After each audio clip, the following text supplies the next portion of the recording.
Good morning. The last class, when we were discussing the essay, The Problem That Has No Name, we looked at the fact that many magazines and newspapers were blaming the American women for being dissatisfied with whatever they had. So they kept on saying that the American women had so much compared to women across the world.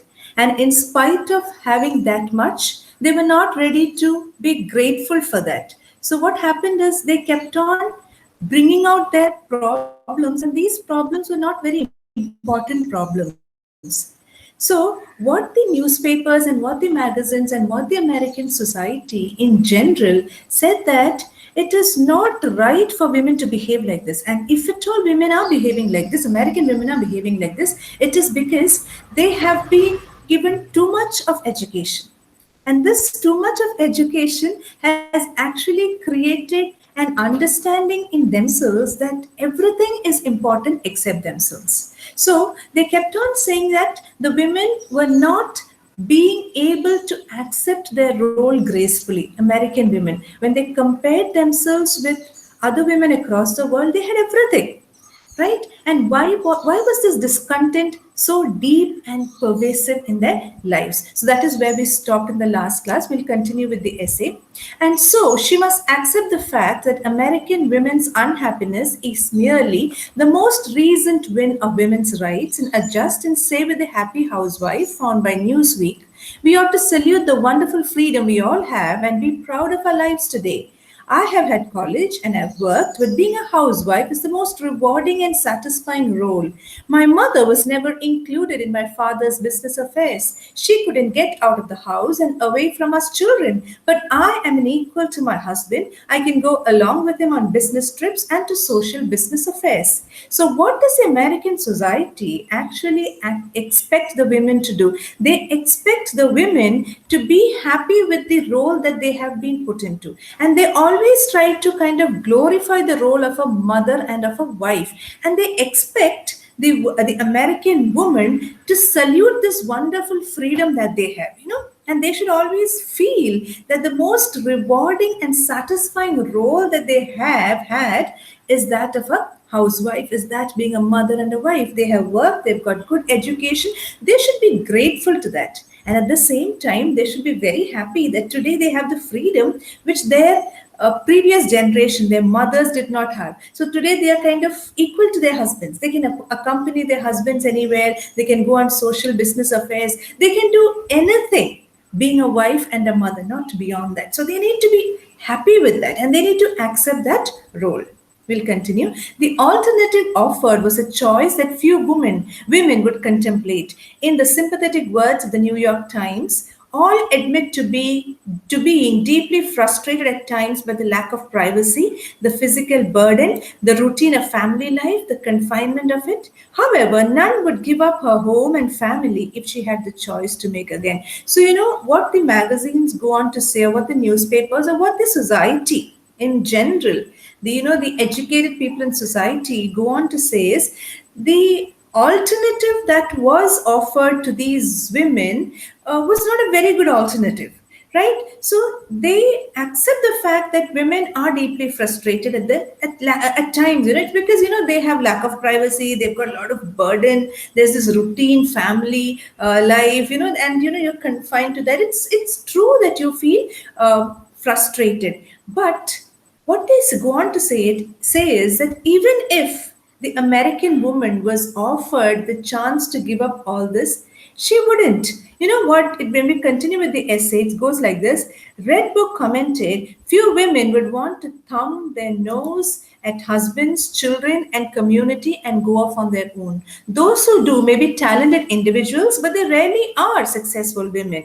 So, even certain magazines said that there would be very few women, even when they were given the alternative to walk out on their husbands and children and family, there are very few women who would do that. There might be very few women who would do that, but they might be talented women.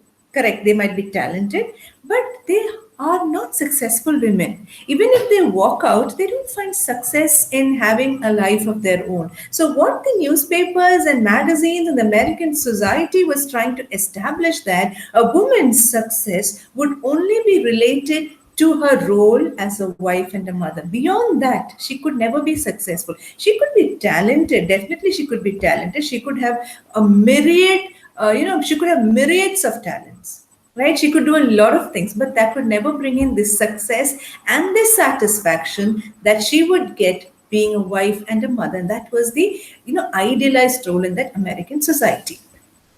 We'll continue. The year American women's discontent boiled over, it was also reported that more than 21 million American women who are single, widowed, or divorced do not cease, even after 50, their frenzied, desperate search for a man. And the search begins early, for 70% of all American women now marry before they are 24. A pretty 25-year-old secretary took 35 different jobs in 6 months in the futile hope of finding a husband. Women were moving from one political club to another, taking evening courses in accounting or sailing, learning to play golf or ski, joining a number of churches in succession, going to bars alone in their ceaseless search for a man.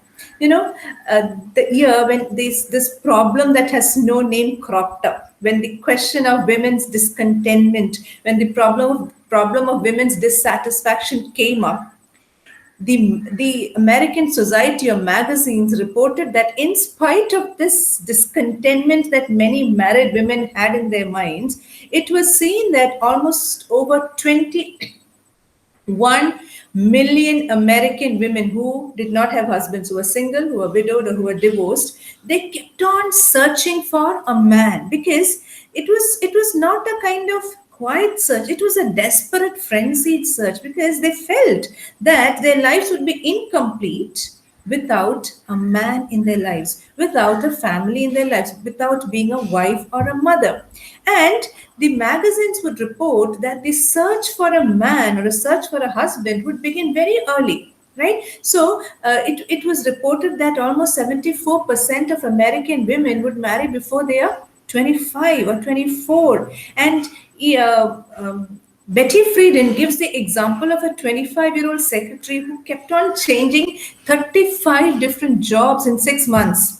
Why? Because she kept on jumping from one job to another in the hope of finding a husband. She thought, okay, if I go to this job, I might find somebody there and I could get married. When that did not work, she moved from that job to another. So in the process, she jumped almost 35 different jobs in 6 months, right? And the newspapers and the magazines also reported about women who were moving from political clubs from one to the other, going for evening courses in accounting, sailing, learning to play different kind of games, joining number of churches in succession, one after the other, when going to bars alone. Why did they do all this?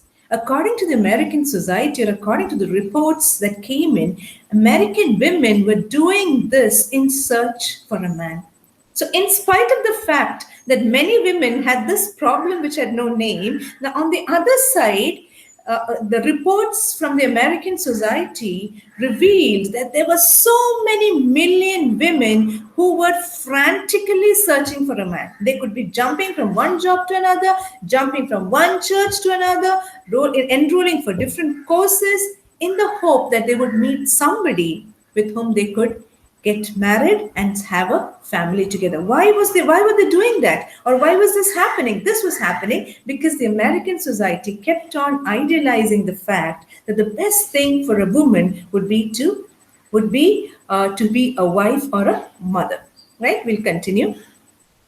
Of the growing thousands of women currently getting private psychiatric help in the United States, the married ones were reportedly dissatisfied with their marriages, the unmarried ones suffering from anxiety and finally depression.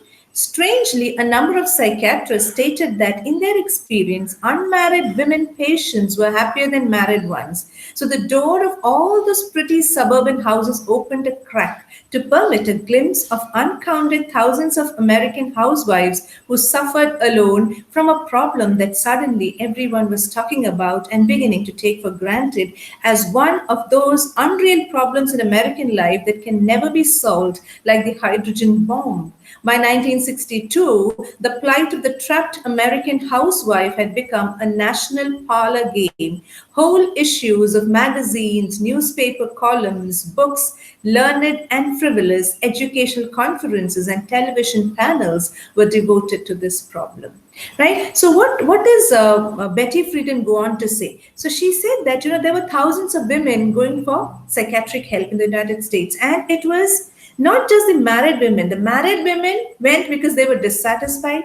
Unmarried women went because they were suffering from anxiety and depression. And the funny part was this psychiatrist, when they were contacted, they said that it was, the unmarried women patients were happier than the married ones. Right? So the society slowly started getting an inkling into what these married women were experiencing. So that is when, people started getting a peep. Till then, all the suburban houses were closed. Nobody would know what was happening there. People were kind of talking in whispers.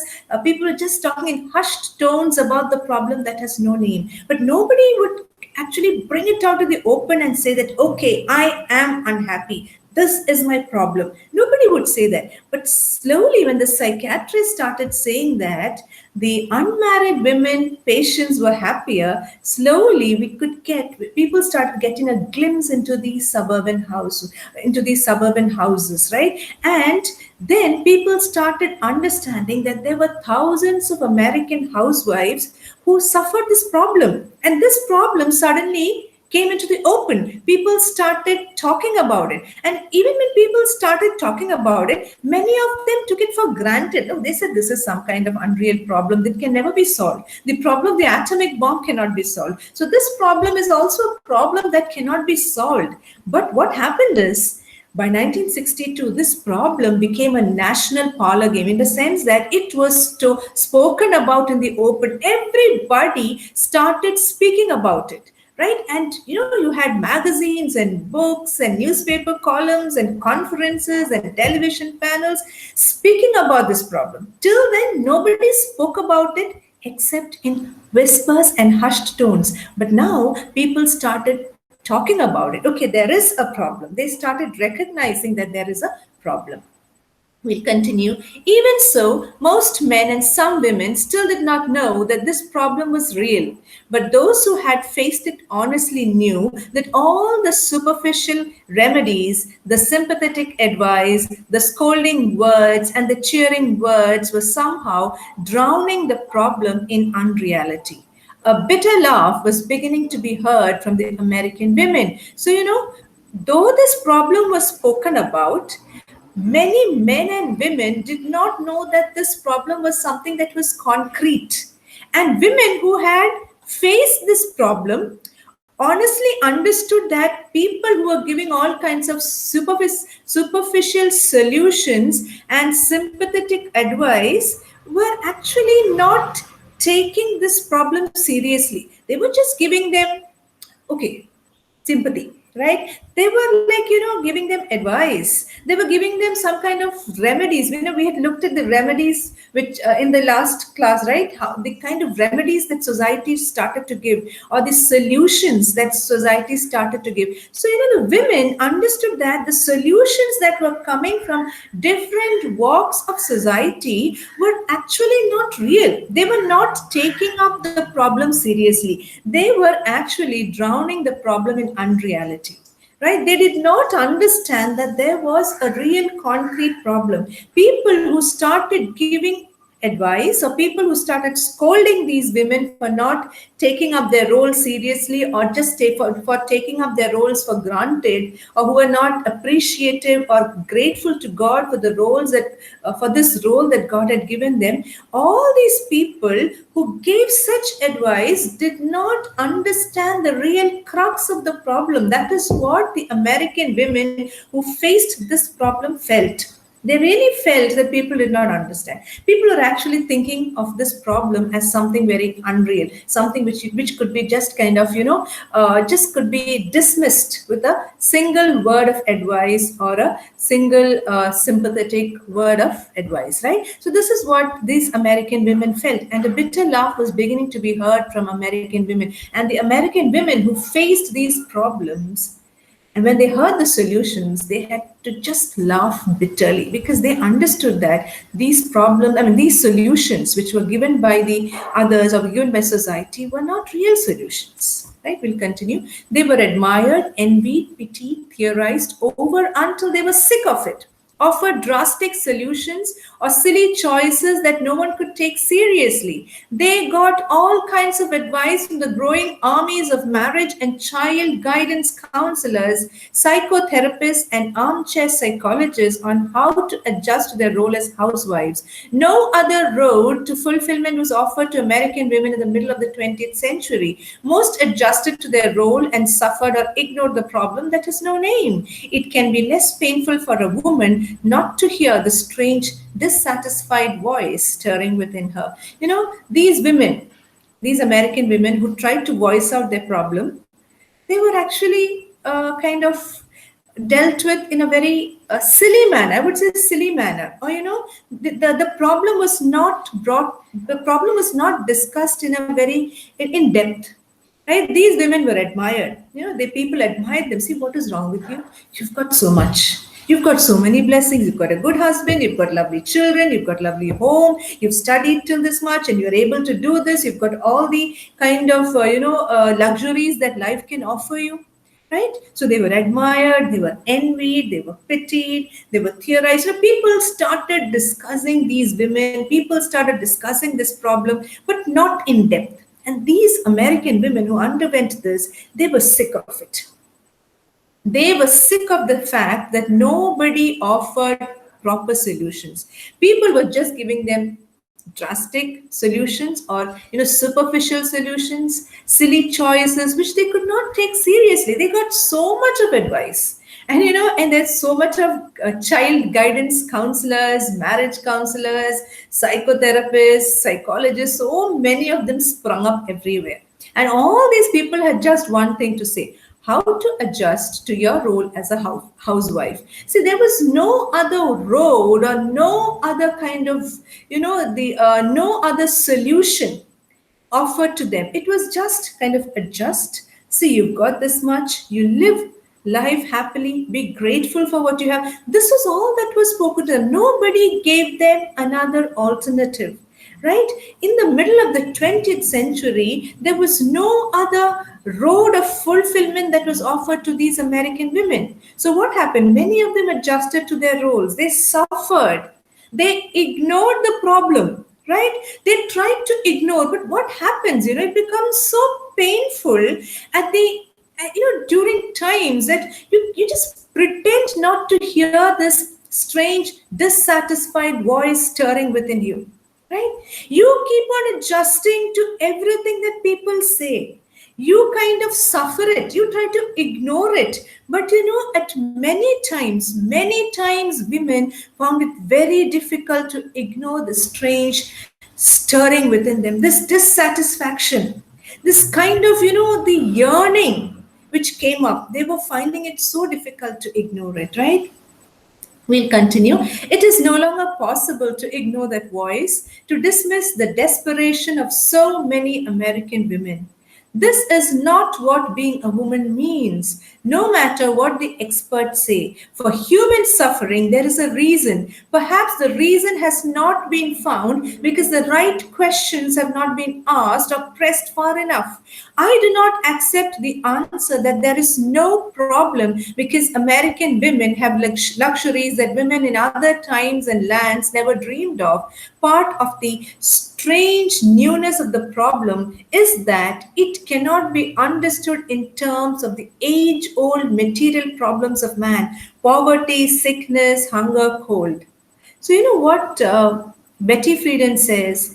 See, it comes, if you reach a stage when you can no longer ignore that voice. You can no longer dismiss the desperation that is felt by many women. So, this is not what being a woman means.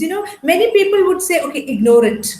Just ignore it. But that is not what being a woman means. You cannot just ignore the dissatisfied, strange voice stirring within you. It's easy for others to say ignore, but it is desperation. And these desperate women could not ignore this voice. That is not what womanhood is.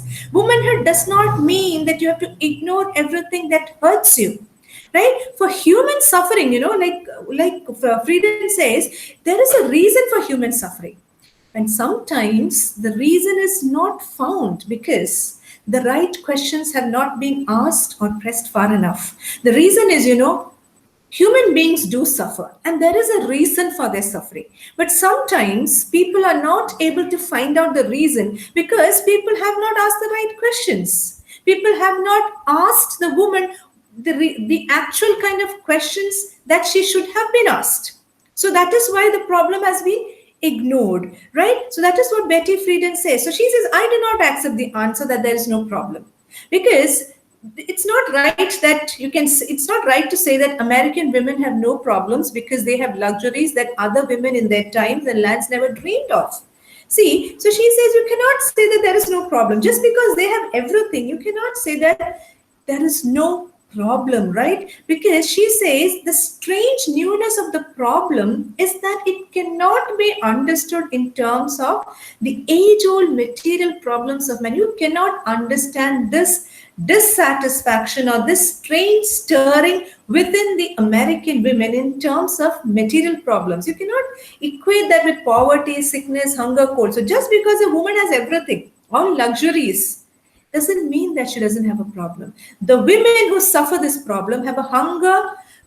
They have a hunger that food cannot fill. It persists in women whose husbands are struggling interns and law clerks, or prosperous doctors and lawyers, in wives of workers and executives who make 5,000 a year or 50,000. It is not caused by lack of material advantages. It may not even be felt by women preoccupied with desperate problems of hunger, poverty, or illness. And women who think it will be solved by more money, a bigger house, a second car, moving to a better suburb, often discover it gets worse. So, what Betty Friedan says, this is a problem that is there in all walks of women. Sometimes it will be a woman whose husband makes 5,000 a year. Sometimes it will be a woman who makes 50,000, a husband whose husband makes 50,000 a year. See, the thing is, it's not about the money that you have. It is not about the prosperity or the lack of prosperity, because this kind of problem persists in women from all walks of life, right? And this cannot, and people who think that this can be solved by having more money, having a bigger house, find that it cannot be solved by that, right?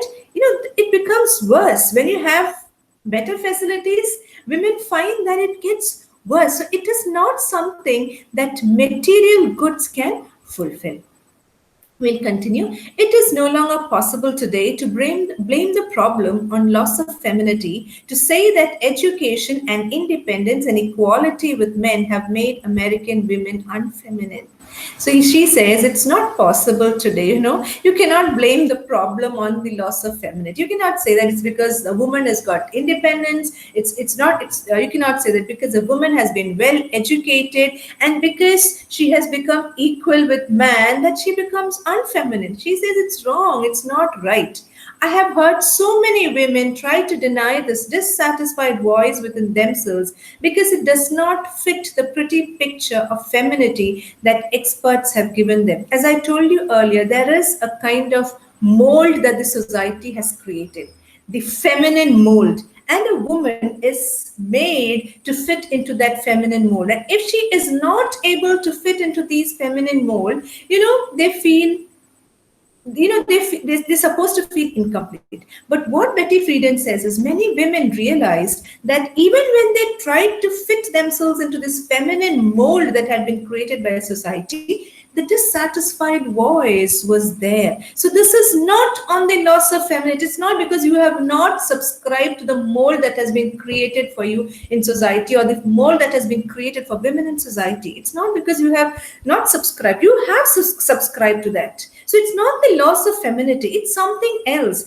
This dissatisfaction, this kind of strangeness that you feel, the kind of emptiness, the kind of vacuum that you feel, is not because of loss of femininity, is what Betty Friedan says, right? So I have heard so many women try to deny this dissatisfied voice within themselves because it does not fit the pretty picture of femininity the experts have given them. So, many women try to put down this voice. They tried to ignore this voice because they felt, okay, if I ignore this voice, if I don't ignore this voice, I would be unfeminine. But then they realized that femininity has nothing to do with this dissatisfaction, right? In fact, I think, in fact, that this is the first clue to the mystery.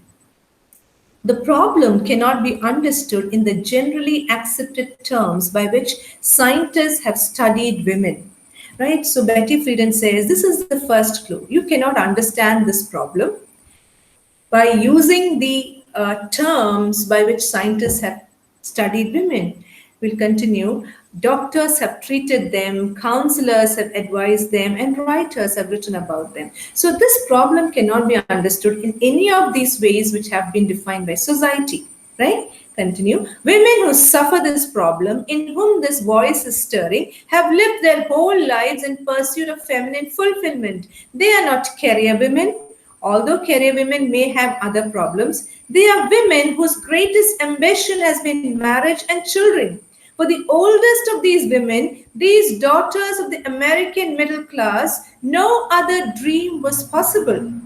The ones in their 40s and 50s who once had other dreams gave them up and threw themselves joyously into life as housewives. For the youngest, the new wives and mothers, this was the only dream. They are the ones who quit high school and college to marry, or marked time in some job in which they had no real interest until they married.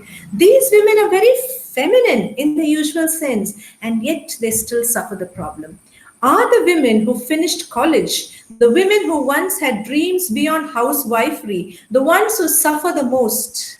According to the experts, they are. But listen to these four women. So, then we have Friedan giving us four case studies, right? So what she says before giving us the case studies is that women suffer these problems all throughout their lives, right? And this cannot be understood by the way society defines them, because scientists would have said something, doctors would have treated them and said something, counselors would have said something to them or advised them.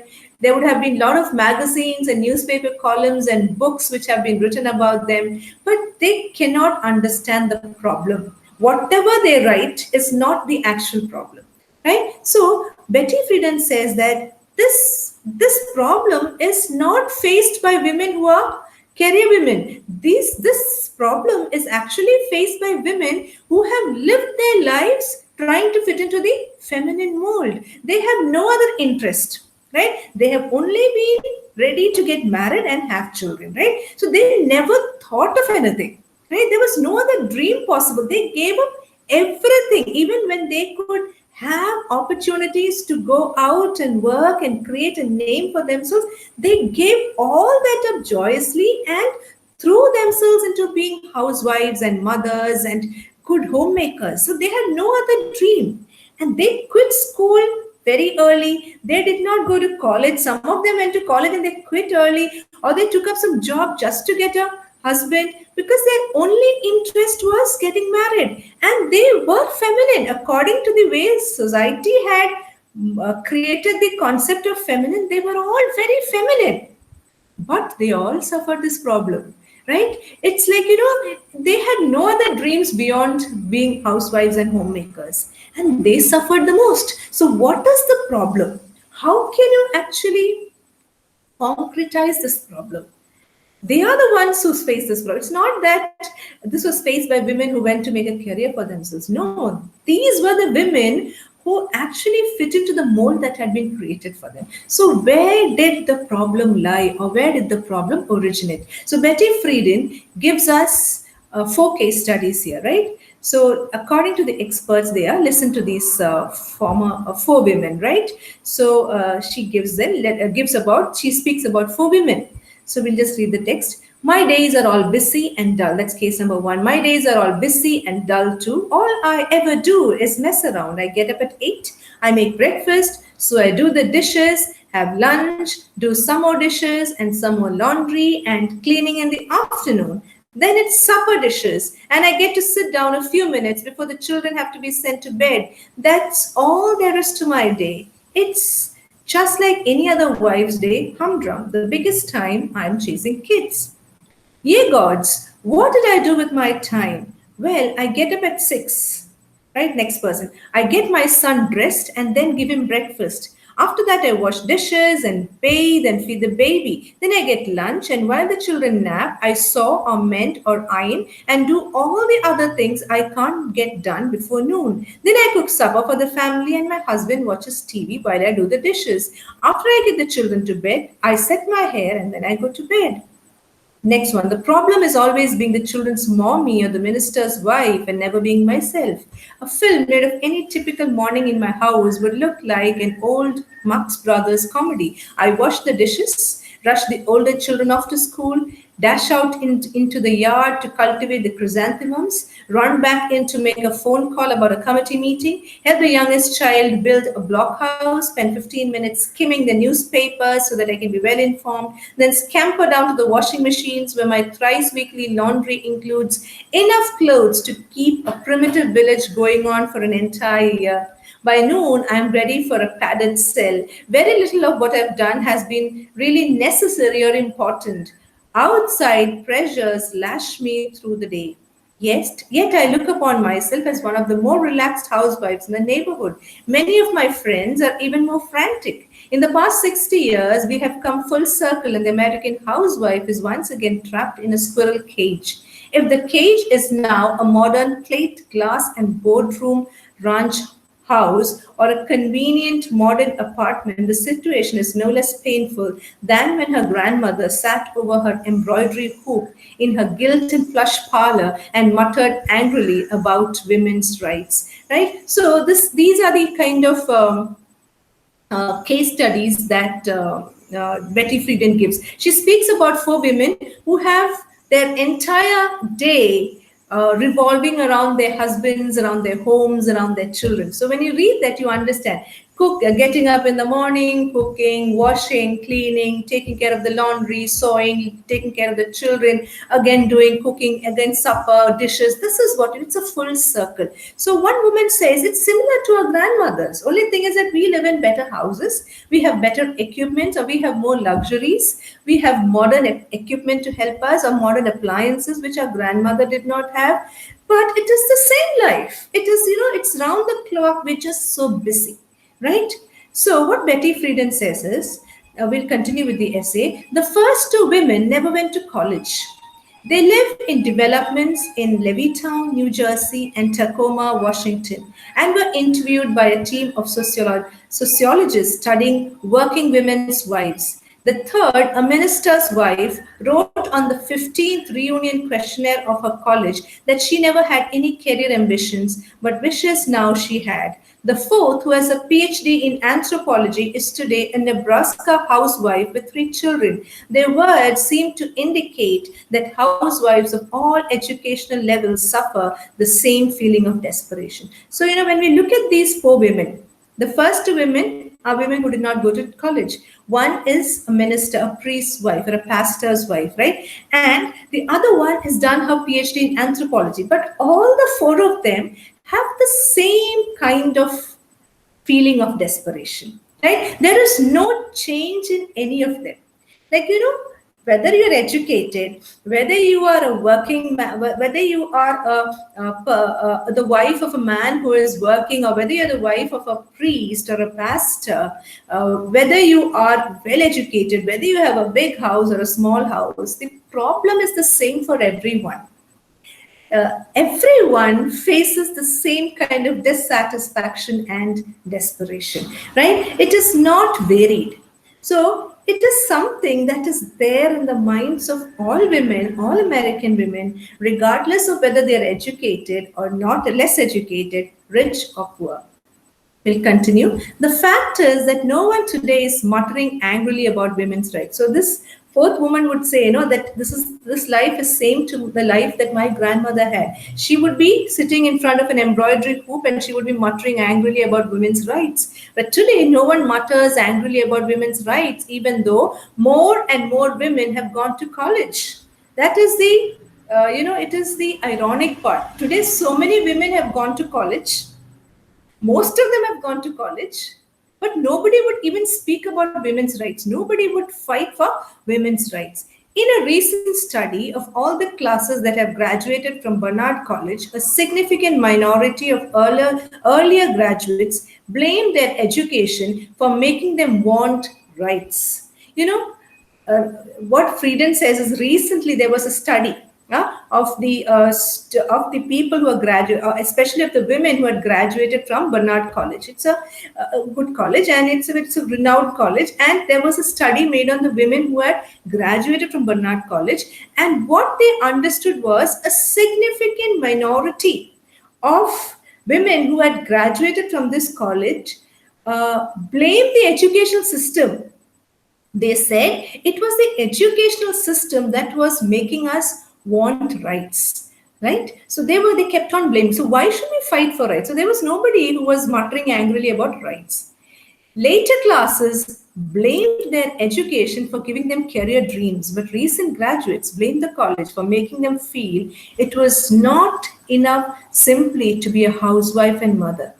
They did not want to feel guilty if they did not read books or take part in community activities. But if education is not the cause of the problem, the fact that education somehow festers in these women may be a clue, right? So there was a study that was conducted among the graduates of Barnard College. So the earlier graduates, they said they blamed the education system. You know what they said? The earlier graduates of Barnard College, they said that the education system was flawed because the education system or the education that they had taught them to fight for their rights. The classes that graduated after that said that the education system was wrong because the education system made them dream for careers. But the latest graduates or the recent graduates, they blamed the college for making them feel that it was not enough simply to be a housewife and mother. So they did not want to feel guilty. If you don't read, if I don't read, I should not feel guilty. If I did not take part in community activities, I should not feel guilty. But they were blaming the education system or the college for making them feel that